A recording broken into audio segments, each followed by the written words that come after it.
Hello everyone, good evening all of you. आप सभी का वेलकम है exam point with Kalpana YouTube channel पर।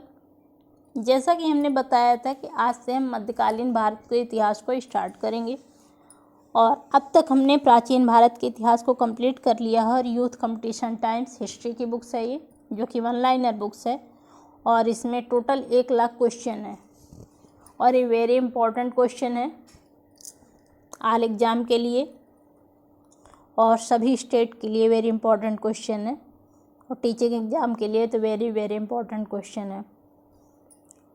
तो 45-7 में हमने प्राचीन इतिहास को कंप्लीट किया है और आज से हम मध्यकालीन भारत के इतिहास को पार्ट 1 से स्टार्ट कर रहे हैं।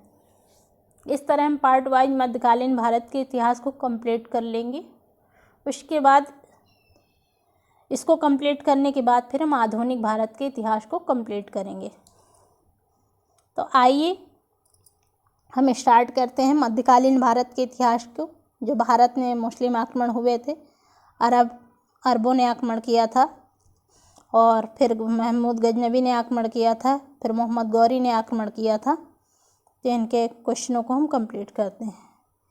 देखिए, जो पैगंबर इससे रिलेटेड क्वेश्चन हैं कुछ कंप्लीट कर लेते हैं, फिर अरब आक्रमण के बारे में हम आपको बताते हैं, एक्सप्लेन भी कर देंगे, जिससे आपको क्वेश्चनों को समझने में आसानी होगी और आप क्वेश्चन आसानी से कर भी लेंगे और आपके क्वेश्चन जो है समझ में आ भी जाएंगे। और जो भी रिक्वायरमेंट आपकी हो, जैसा भी हो, आप कमेंट्स बॉक्स में बताइएगा। तो ठीक है, आइए हम स्टार्ट करते हैं। पैगंबर हजरत मोहम्मद का जन्म कब हुआ था? तो 570 ईस्वी में हुआ था। पैगंबर मोहम्मद के विषय में सही कथन है कि पैगंबर मोहम्मद ने एक ही ईश्वर की प्रार्थना करने का उपदेश दिया था। पैगंबर मोहम्मद ने मतावलंबियों की एक ही समुदाय की सदस्यता का उपदेश भी दिया था और पैगंबर मोहम्मद साहब की जो भाषा एवं संस्कृति थी, ये सब अरबी थी, क्योंकि ये सारी भाषाएं और इनकी संस्कृति जो है सब अरबी थी। पैगंबर मोहम्मद साहब के कथन व कार्य क्या कहलाते थे? हदीस कहलाते थे। पैगंबर मोहम्मद साहब की जीवनी नाद ए मोहम्मदी को किसने संकलित किया था? तो जियाउद्दीन बर्नी ने संकलित किया था। मक्का कहाँ पर स्थित है? मक्का सऊदी अरब में स्थित है। आगे देखिए, जो अरबों का आक्रमण जो हुआ था, सिंध पर अरबों का आक्रमण हुआ था। तो उस समय सिंध के राजा दाहिर थे जब अरबों ने आक्रमण किया था। इसका उल्लेख जो है हमें चचनामा नामक ग्रंथ से मिलता है, जो कि सिंध राज्य के बारे में सारी जानकारी देता है। इसने श्रीलंका के इस ग्रंथ से हमें जानकारी भी मिलती है, जो श्रीलंका के कुछ जहाज जो है खलीफा वाजिद के पास जो है भेंट स्वरूप जा रहे थे, जिसे देवल के समुद्री लुटेरों ने लूट लिया था। देवल के हाथ कुछ वस्तुएं एवं नौयुतियाँ जो है लगी थी। जब वाहिद ने इसकी मांग का आदेश किया तो ईरान के शासक तब अल-हल्लाज ने सिंध पर आक्रमण करने के लिए क्रमशः अब्दुल्ला वर्दुल को और अब्दुल्ला वर्दुब को भेजा। इन दोनों का आक्रमण जो है विफल रहा। तब जो है इसने फिर अल-हल्लाज ने अपने भतीजे और जो दामाद मोहम्मद बिन कासिम था, इसको भेजा था। इस समय मोहम्मद कासिम की उम्र जो है सिर्फ 17 वर्ष थी।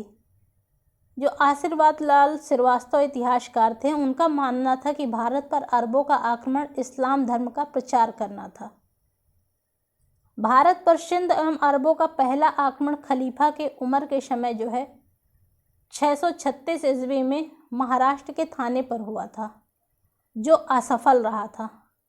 इसके बाद जो है इब्न अल-हरी और अल-वहिश ने जो है सिंध को मकरान से जीता था और इसी मकरान के मार्ग से मोहम्मद बिन कासिम ने भारत में प्रवेश किया था और सर्वप्रथम सिंध के देवल बंदरगाह को इसने जीता था। कासिम का साथ जो है जाटों और बौद्धों ने दिया था। कासिम के जो सेना में जो थे, तो उनकी ऊंट सेना थी, अश्व सेना थी और हथियारों में जो है मंजानिक और नेफ्ता नामक के हथियार थे, जो कि ये मंजनिक और नेफ्ता जो हथियार थे, ये पत्थर फेंकने वाले हथियार थे, ये सब सम्मिलित थे। फिर देखिए, जो है जब मोहम्मद बिन कासिम ने जो है इसकी जो पहली विजय थी, तो ये देवल बंदरगाह पर इसने पहला आक्रमण किया था और इसकी ये पहली विजय भी थी। इसके उपरांत जो इसने क्रमशः नीरून, शहवान, शीशम के जाट, राबर, ब्राह्मणबाद, जालोर और मुल्तान को विजित किया था। और मुल्तान जो है इसकी जो है अंतिम विजय थी। और मुल्तान से इसे इतना धन मिला था कि इसने मुल्तान का नाम बदलकर जो है स्वर्णनगर रख दिया था। और शहवान में दाहिर का जो भाई बजवारा ने इसका विरोध किया था, तो राबर में राजा लड़ते हुए मारे गए। तब युद्ध का नेतृत्व उनकी पत्नी रानी बाई ने किया और जब उन्होंने अपनी स्थिति को कमज़ोर देखते हुए देखा तो उन्होंने फिर जौहर कर लिया था। और जो ब्राह्मणवाद में दाहिर का बेटा जय सिंह था वो भी पराजित हुआ और बाद में उसने जो है इस्लाम धर्म ग्रहण कर लिया था। मोहम्मद बिन कासिम की कुछ विशेषताएं भी थीं कि इसने भारत में पहली बार जजिया कर लगाया था और जजिया कर उसी से लिया जाता था जो इस्लाम धर्म में निवास करते थे। मोहम्मद बिन कासिम ने सर्वप्रथम सिंध के देवल क्षेत्र में जजिया कर लगाया था और इसी से रिलेटेड जजिया से क्वेश्चन जो है कश्मीर में भी सर्वप्रथम जजिया कर सिकंदर शाह ने लगाया था। लेकिन जब कश्मीर के शासक जैनुल आबिदीन हुए थे जिनका शासनकाल 1420 से 1470 ईस्वी था, फिर उन्होंने सर्वप्रथम जजिया कर को समाप्त कर दिया था। लेकिन एक अपवाद स्वरूप जो बहमनी के शासक अलाउद्दीन बहमन शाह थे उर्फ हसन गंगू के नाम से जिन्हें जाना जाता है, उन्होंने हिंदुओं से जजिया लेना बंद कर दिया था और ऐसा करने वाले ये पहले भारत के मुसलमान शासक थे। अब इतने जान लीजिए मोहम्मद बिन कासिम के बारे में और अरब आक्रमणों के बारे में। वीडियो बहुत लंबी हो जाएगी। आइए इनके क्वेश्चनों को हम कंप्लीट करते हैं। आपको बेसिक समझ आ गई होगी और क्वेश्चनों में अब आसानी भी होगी। देखिए, भारत के लोगों ने इस्लाम के संपर्क में सबसे पहले किस प्रकार हुआ था, तो ये मालाबार समुद्र तट पर अरब व्यापारियों के आने से हुआ था। भारत में सर्वप्रथम मुस्लिम आक्रमण जो है किसके द्वारा किया गया था, तो अरबों के द्वारा किया गया था। भारत में पहला मुस्लिम आक्रमण किस वर्ष हुआ था, 712 ईस्वी में हुआ था। भारत में पहले मुस्लिम आक्रमणकारी कौन थे, मोहम्मद बिन कासिम थे। और मोहम्मद बिन कासिम द्वारा सिंध की विजय कब की गई थी, 712 ईस्वी में की गई थी। मोहम्मद बिन कासिम के प्रमुख अभियान कौन थे, तो देवल, नीरून, शहवान, दाहिर, ब्राह्मणवाद, अरोर और मुल्तान थे। अभी हमने इसको आपको बताया भी है। और मुल्तान इसकी जो है अंतिम विजय थी और इससे यहाँ से मुल्तान से इसको इतना धन मिला था, इसने मुल्तान का नाम बदलकर स्वर्णनगर रख दिया था। 712 ईस्वी में अरबों ने सिंध पर आक्रमण किया तो वे अपने साथ कौन से खतरनाक हथियार लेकर आए थे, तो नाप्ता और मंजनीक नामक जो है हथियार लेकर आए थे। आगे देखिए इनके क्वेश्चनों को। अरबों की जो सिंध विजय का उल्लेख है किस ग्रंथ में मिलता है, तो चचनामा ग्रंथ में मिलता है। चचनामा सिंध का इतिहास और मूल रूप से किस भाषा में लिखा गया है, तो अरबी भाषा में लिखा गया है। चचनामा पूर्व मध्यकालीन भारत के किस प्रदेश में इतिहास का वर्णन करता है, तो सिंध प्रदेश के इतिहास का वर्णन करता है। अरबों के आक्रमण के समय सिंध का शासक कौन था, दाहिर था। सिंध में राजा दाहिर की मृत्यु के बाद उसकी रानी जो विधवा रानी थी, रानी बाई ने वीरतापूर्वक किस दुर्ग की रक्षा की थी, तो रावर के दुर्ग की रक्षा की थी। एक घटना एक परिणाम रहित विजय है, यह कथन जो है किस आधुनिक इतिहासकार ने अरबों द्वारा सिंध विजय के संदर्भ में कहा था, तो लेनपूर्ण इतिहासकार ने कहा था। 731 ईस्वी में अरबों ने सिंध नदी के तट पर किस नाम से एक नगर स्थापित किया था, तो महफूजा के नाम से इन्होंने सिंधु नदी के तट पर एक नगर स्थापित किया था अरबों ने। किस स्थान पर अरब यात्रियों ने स्वर्ण ग्रह कहा था, तो इन्होंने मुल्तान नगर को स्वर्ण ग्रह या स्वर्ण नगर के नाम से जो है अरब यात्रियों ने इसको स्वर्ण ग्रह कहा था, क्योंकि इनको यहाँ से अपार धन मिला था। आगे देखिए जो नेक्स्ट शासक हुए महमूद गजनवी, इनके बारे में आपने खूब सुना होगा। इन्होंने भारत पर 17 बार आक्रमण किया और जो है इनकी जो है महमूद गजनवी ने जो है पूर्व भारत में छोटे छोटे भागों को विभाजित किया था और इन्हें एकता का अभाव पाया गया, इसीलिए महमूद गजनवी ने भारत पर इसका आक्रमण जो सफल हुआ, क्योंकि यह समझ चुका था कि यहाँ भारत में एकता का अभाव है, इसीलिए यहाँ पर आक्रमण करना ठीक है, और ये सभी आक्रमण इसके सफल भी हुए।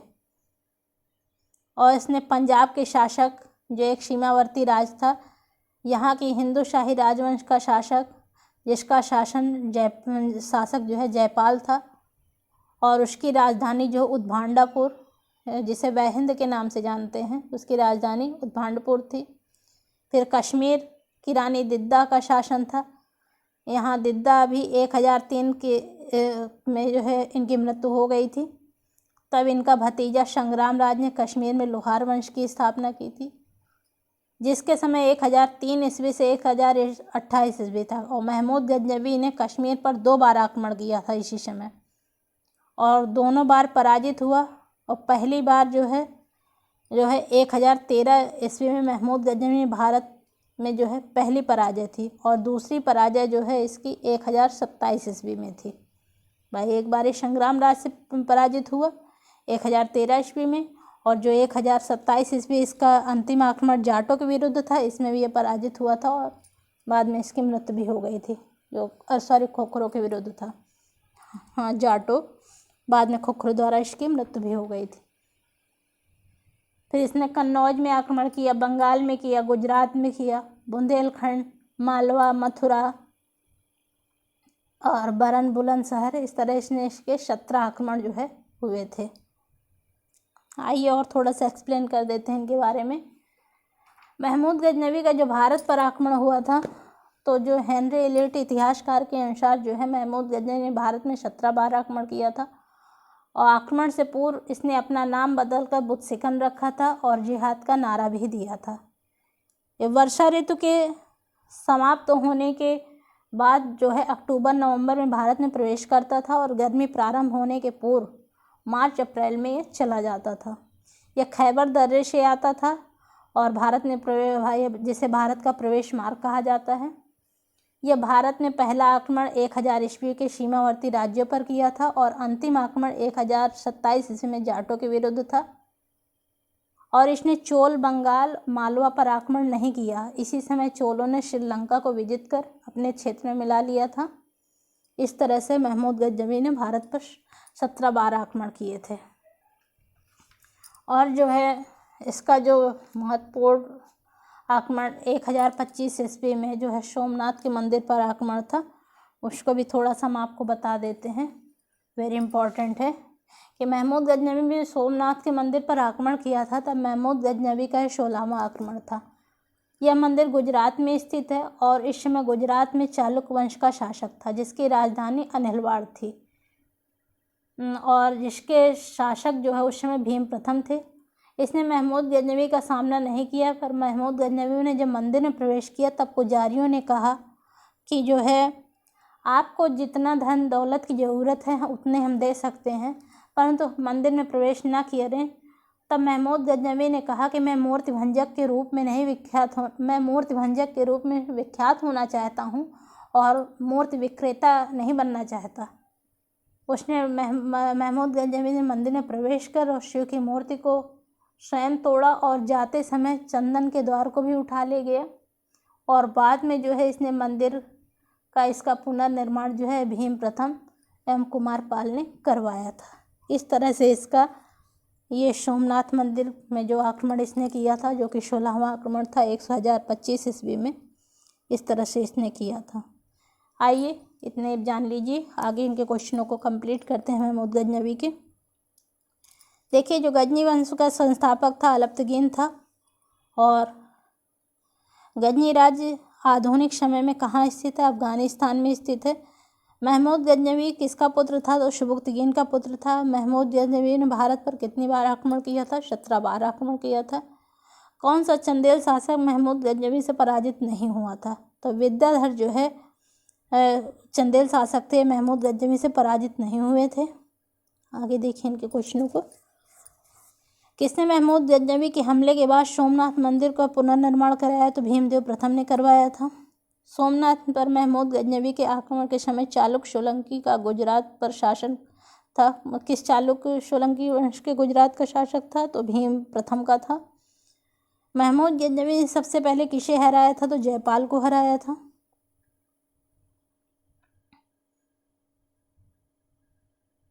आगे देखिए इनके क्वेश्चनों को। किस हिंदू शाही शासक ने स्वयं द्वारा प्रज्वलित चिता में कूदकर आत्मदाह कर लिया था? तो जयपाल ने कर लिया था। महमूद गजनवी के आक्रमण के समय हिंदू शाही राज्य की राजधानी कहाँ थी? उद्भांडपुर थी, और जिसे वह हिंद के भी नाम से जानते हैं। महमूद गजनवी को परास्त करने हेतु राजपूत शासकों के संघ का नेतृत्व किया था आनंदपाल ने किया था, जो कि जयपाल के पुत्र थे। महमूद गजनवी के आक्रमण के समय रानी दिद्दा कहाँ की रानी थी? तो जो दिद्दा थी वो कश्मीर की रानी थी। महमूद गजनवी ने 1018 ईस्वी में कौन सा आक्रमण कर मथुरा और कन्नौज के मंदिरों को लूटा था? तो ये 12वां आक्रमण था। महमूद गजनवी के आक्रमण के समय मथुरा का शासक कौन था? तो कुलचंद थे। सुल्तान महमूद के भारत विजय का मुख्य उद्देश्य क्या था? तो धन संग्रह करना था। भारत ने महमूद गजनवी के आक्रमण के समय कौन सा समुदाय भारत के तत्कालीन राज्यों के शासकों को सूचित करता है? तो जयपाल, फतेह दाऊद और महिपाल, ये जो है तत्कालीन राज्य के शासकों को जो है सूचित करता है। महमूद गजनवी द्वारा के दरबारी विद्वान कौन थे? तो अलबर्नी थे, उत्बी थे, फराबी थे, उजरी थे, तूशी, वैहाकी, मंशूरी और फिरदौसी जो है इनके दरबारी विद्वान थे। महमूद गजनवी का दरबारी इतिहासकार कौन था? उत्बी थे। तारीख यामनी के लेखक कौन थे? उत्बी थे। और शाहनामा के लेखक जो शाहनामा ग्रंथ है इसके लेखक फिरदौसी जो है किसके दरबार से संबंधित थे? तो महमूद गजनवी के दरबार से संबंधित थे। किसे फारसी का होमर कहा जाता है? फिरदौसी को फारसी का होमर कहा जाता है। महमूद गजनवी के साथ भारत आने वाले इतिहासकार कौन थे? तो अलबर्नी थे। अलबर्नी भारत कब आए थे? 11वीं शताब्दी में आए थे। और अलबर्नी के संबंध में सत्य कथन है कि उनका ग्रंथ जो है उस समय के जीवंत भारत से प्रभावित था, और वो संस्कृत के विद्वान थे। वह त्रिकोण मत के विशेषज्ञ भी थे। अलबर्नी कहाँ के रहने वाले थे? तो खीवा के रहने वाले थे, जिसका प्राचीन नाम ख्वारिज्म भी था। खीवा को ख्वारिज्म के भी नाम से जाना जाता है। किताबुल हिंद के लेखक या किताबुल हिंद एक किताब जो भारत के इतिहास का उल्लेख करती है किसके द्वारा लिखी गई है? तो अलबर्नी के द्वारा लिखी गई है। अलबर्नी की रचना जो किताबुल हिंद के विषय में सही कथन है, तो इसमें भारतीय सभ्यता का संवेदनशील अध्ययन है। मुख्यतः भारत के सांस्कृतिक, सामाजिक एवं बौद्धिक इतिहास का अध्ययन है। आगे देखिए इनके क्वेश्चनों को। पुराणों का अध्ययन करने वाला प्रथम मुसलमान कौन था? अलबर्नी था। ये क्वेश्चन कई बार पूछा गया है एग्जामों में। हिंदुओं का यह विश्वास था कि उनके देश जैसा कोई देश नहीं, उनके राष्ट्र जैसा कोई राष्ट्र नहीं, उनके राजाओं के समान कोई राजा नहीं, तथा उनके विज्ञान के समान कोई विज्ञान नहीं। यह कथन किसका था? अलबर्नी का था। अलबर्नी के अनुसार अंत्यज कौन थे? तो अंत्यज जो है शूद्रों से भी निम्न लोगों की 8 शिल्पियों का संघ था। तहकीक हिंद की रचना किसने की थी? अलबर्नी ने की थी। अलबर्नी के अनुसार कुषाणों के उत्तराधिकारी कौन थे जिन्होंने 10वीं 11वीं सदी में उत्तर भारत पर शासन किया था? तो हिंदू शाही वंश के शासक थे, यह हिंदू शाही राजवंश था। महमूद गजनवी ने किन भारतीय उपमहाद्वीप के विषय में लिखने की जिम्मेदारी दी थी? तो अलबर्नी को दी थी ये जिम्मेदारी। फतहनामा ग्रंथ किससे संबंधित है? अरबों के सिंध विजय से संबंधित है, और फतहनामा ग्रंथ को चशनामा ग्रंथ के भी नाम से जाना जाता है। फतहनामा ग्रंथ है या चशनामा ग्रंथ है, दोनों एक ही हैं, कंफ्यूज मत होइएगा। और गजनवी शासकों के सैन्य संगठन में किस जाति के लोग सम्मिलित नहीं थे? तो ग्रीक जाति के लोग सम्मिलित नहीं थे। महमूद गजनवी का हिंदू सेनापति कौन था? तिलक थे। मुस्लिम विजेताओं में से किसने अपनी बहुजातीय सेना में हिंदुओं को नियुक्त किया था? तो महमूद गजनवी ने नियुक्त किया था।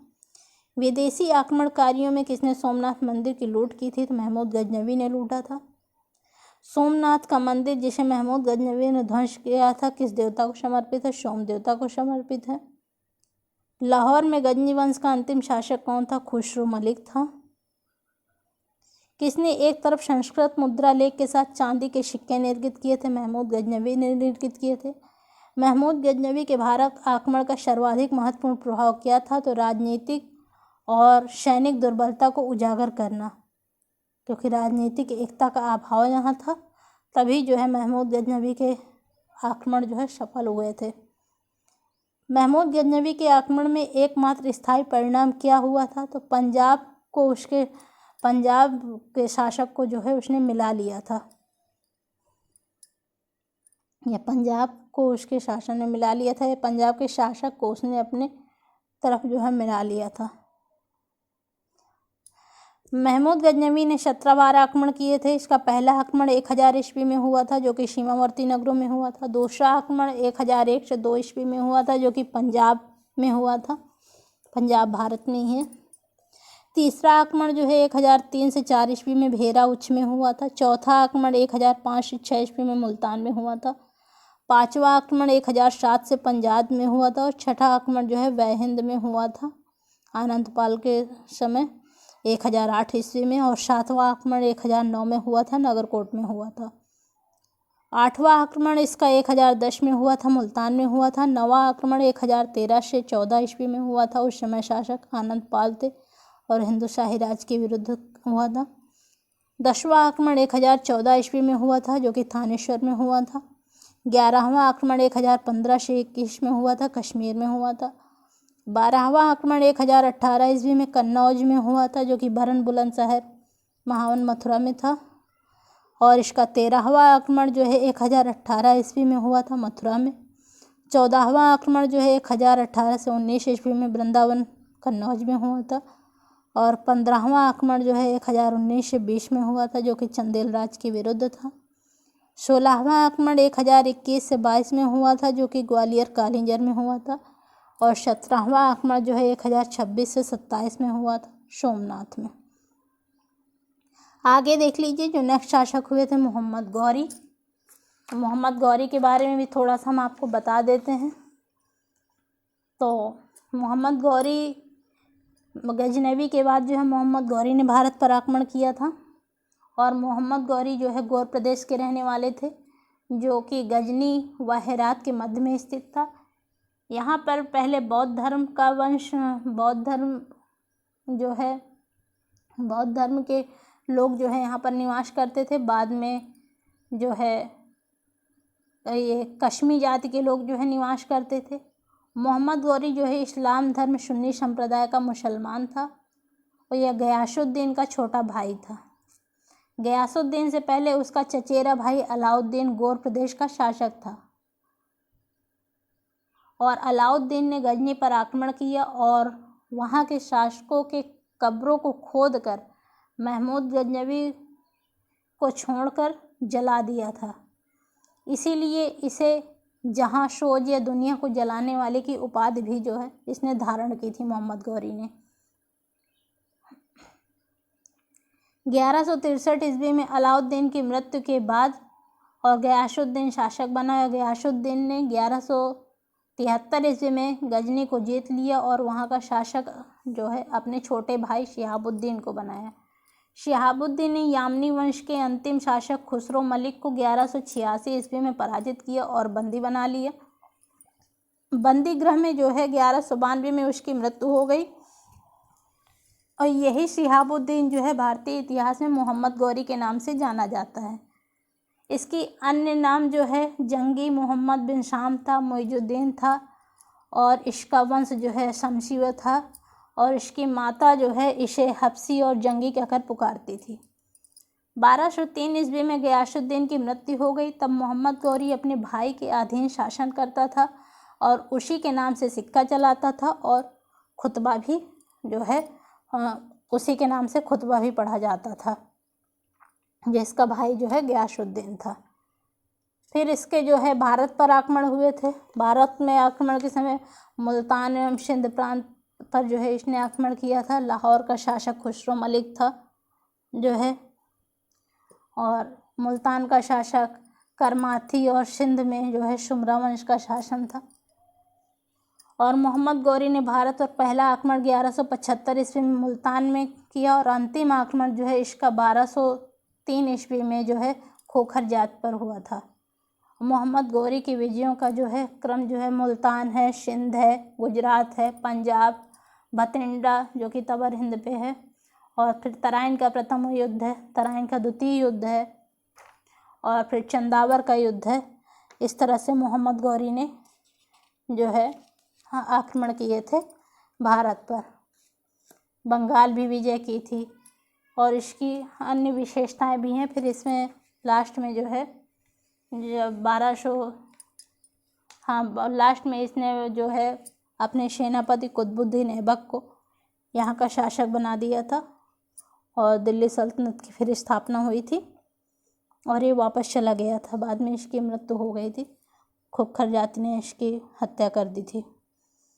आगे देखिए, मोहम्मद गौरी के बारे में इतना आप समझ गए होंगे। आइए इनसे रिलेटेड क्वेश्चनों को कंप्लीट कर लेते हैं। देखिए, मोहम्मद गौरी का पहला आक्रमण कहाँ पर हुआ था? मुल्तान में हुआ था, जैसा अभी हमने बताया 1175 ईस्वी में हुआ था। मोहम्मद गौरी के सबसे पहले किसने पराजित किया था? तो भीम द्वितीय मूलराज द्वितीय ने पराजित किया था। और भीम द्वितीय मूलराज द्वितीय ने अपनी विधवा माँ नायिका देवी के नेतृत्व में किस स्थान पर मोहम्मद गौरी को परास्त किया था? तो जो आबू पर्वत के तलहटी में जो है इसने मोहम्मद गौरी को परास्त किया था। तराइन का प्रथम युद्ध कब हुआ था? 1191 ईस्वी में हुआ था। और तराइन का प्रथम युद्ध जो है किनके बीच हुआ था? तो पृथ्वीराज चौहान और मोहम्मद गौरी के बीच हुआ था। तराइन के द्वितीय युद्ध कब और किनके बीच हुआ था? तो 1192 में ईस्वी हुआ था और ये पृथ्वीराज चौहान और मोहम्मद गौरी के बीच हुआ था। इसमें राज जो है पृथ्वीराज चौहान षड्यंत्रों के तहत जो है पराजित हो गए थे और मोहम्मद गौरी ने मुस्लिम सत्ता की फिर स्थापना की थी। वह युद्ध जिसमें भारत में मुस्लिम शक्ति की स्थापना हुई थी, तो यही तराइन का द्वितीय युद्ध था। मोहम्मद गौरी को परास्त किया गया प्रथम भारतीय शासक कौन था? तो पृथ्वीराज चौहान ने मोहम्मद गौरी को परास्त किया था 1191 ईस्वी में, जो तराइन का प्रथम युद्ध हुआ था। और यही पृथ्वीराज चौहान की सबसे बड़ी भूल थी कि इन्होंने मोहम्मद गौरी को छोड़ दिया था।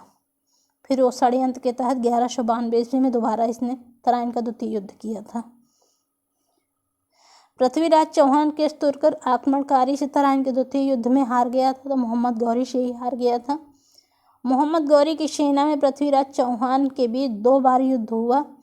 किस दूसरी लड़ाई में पृथ्वीराज चौहान हार गए और राज्य में कब्जा कर लिया था? तो तराइन के द्वितीय युद्ध में किया था। देखिए क्वेश्चन कितने बार पूछे गए हैं, केवल क्वेश्चनों को थोड़ा थोड़ा सा घुमाया गया है। बकाया यहाँ से काफ़ी क्वेश्चन पुटअप हुए हैं मोहम्मद गजनवी से और मोहम्मद गौरी से, इसलिए आप इसको बहुत अच्छे से कई बार पढ़िएगा जिससे आपका रिवीजन हो जाएगा। ठीक है, पृथ्वीराज को कैद में अजमेर ले जाया गया, जहां उसने गौरी के अधीनस्थ कुछ वर्षों तक शासन किया। यह कथन किसका था? तो जो हसन निजामी इतिहासकार थे उनका यह कथन था। मोहम्मद गौरी ने जयचंद को किस युद्ध में पराजित किया था? तो चंदावर के युद्ध में पराजित किया था, जो कि 1194 ईस्वी में हुआ था। चंदावर वर्तमान में कहाँ स्थित है? तो फिरोजाबाद जिले में यमुना के तट पर स्थित है फिरोजाबाद। मोहम्मद गौरी खुसरो के शाह के विरुद्ध किसके साथ मिल गया था? तो जम्मू के शासक के साथ मिल गया था। आगे देखिए इनके क्वेश्चनों को। सीमांत क्षेत्र व उग्र निवासी कौन थे जिन्होंने महमूद गजनवी तथा मोहम्मद गौरी दोनों के लिए समस्याएं पैदा की? तो ये खोखर जाति के लोग थे। मोहम्मद गौरी को गजनी जाते समय किसने हत्या की थी? तो खोखरों ने की थी।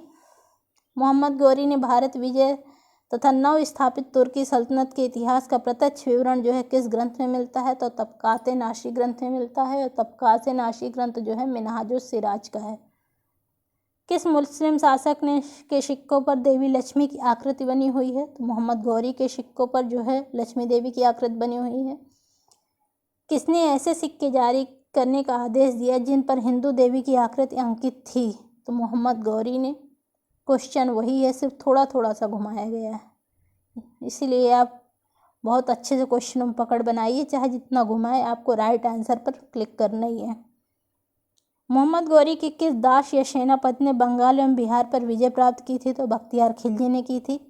और नालंदा महाविहार को किसने विध्वंस किया था, जला दिया था? तो बख्तियार खिलजी ने ही जला दिया था। भारत ने मोहम्मद गौरी को ने किसको प्रथम अख्ता प्रदान किया था? तो कुतुबुद्दीन ऐबक को ही प्रदान किया था और बाद में इसी को दिल्ली सल्तनत का शासक भी बनाया था और दिल्ली सल्तनत की स्थापना कुतुबुद्दीन ऐबक के द्वारा फिर की गई थी। आगे देखिए जो है मोहम्मद गौरी के आक्रमणों का जो क्रम था, तो इन्होंने पहला आक्रमण मुल्तान पे किया था 1175 ईस्वी में, फिर अनिलवाड़ में किया 1178 ईस्वी में, पेशावर पंजाब में किया 1179 ईस्वी में, सिंध में किया 1182 ईस्वी में। तराइन का प्रथम युद्ध 1191 में। तराइन का द्वितीय युद्ध 1192 ईस्वी में हुआ। और कन्नौज में चंदावर का युद्ध हुआ था 1194 में ईस्वी में हुआ था। बिहार में बख्तियार के नेतृत्व में जो है आक्रमण किया था 1197 ईस्वी में। और बुंदेलखंड में जो ऐबक के नेतृत्व में इन्होंने आक्रमण किया था 1202 से 1203 ईस्वी में। बंगाल में इन्होंने जो आक्रमण किया था बख्तियार खिलजी के नेतृत्व में वो 1204 से 1205 ईस्वी में किया था। आगे देखिए इनके क्वेश्चनों को। भारत में तुर्की आक्रमण के संदर्भ में सत्य कथन कौन से हैं, ये क्या है? तो भारत में तुर्की आक्रमण सफल हुए क्योंकि भारत में राजनीतिक एकता की कमी थी, राजनीतिक एकता नहीं थी। इसी वजह से जो है तुर्की आक्रमण सफल हुई। और इस चीज़ के लिए तो आप खूब अच्छे से जानते होंगे, यही चीज़ राजनीतिक एकता की कमी के कारण 1857 की क्रांति हुई और बाद में अंग्रेज सफल हुए। तो कहीं ना कहीं हमारे भारत में राजनीतिक एकता की कमी थी, तभी ये सब आक्रमण हुए। आगे देखिए खैर आगे क्वेश्चनों को। उत्तर भारत में तुर्कों की विजय का महत्वपूर्ण पहलू नगरीय क्रांति थी, यह कथन किसका था? यह एम हबीब इतिहासकार का कथन था। भारत पर आक्रमण करने वाले व्यक्तियों के सही क्रम क्या हैं? तो सबसे पहले मोहम्मद बिन कासिम ने किया जो कि 712 में था। फिर महमूद गजनवी ने किया, फिर मोहम्मद गौरी ने किया, फिर चंगेज खां ने किया और फिर तैमूर ने। इस तरह जो है आक्रमण करने वाले उनका सही क्रम था। मुस्लिम आक्रमणकारियों के विरुद्ध हिंदू शासकों के पतन के मुख्य कारण क्या था? तो यही था कि राजनीतिक एकता का अभाव था इनमें। भारत में तुर्कों की विजय के कारणों में एक प्रमुख कारण था कि इन्होंने घुड़सवार सेना का इस्तेमाल भी किया था, यही तुर्कों की विजय के प्रमुख कारण भी थे। ठीक है, आज के लिए इतने। कल से हमारा दिल्ली सल्तनत का टॉपिक स्टार्ट करेंगे। मुस्लिम आक्रमणकारियों की कैसा मुस्लिम आक्रमणकारियों ने आक्रमण किया और मुस्लिम सत्ता का प्रवेश हुआ, आज हमने कंप्लीट किया जो कि फर्स्ट पार्ट था। कल इसका नेक्स्ट पार्ट लेके आएंगे। और आपको कैसा सेशन लग रहा है, जो भी रिक्वायरमेंट हो आप ज़रूर बताइएगा। और प्लीज़ सब्सक्राइब शेयर लाइक ज़रूर करिएगा, जिससे मुझे मोटिवेशन मिलता है। आज के लिए इतने, कल इसका नेक्स्ट पार्ट लेके आएंगे। Okay, thank you so much.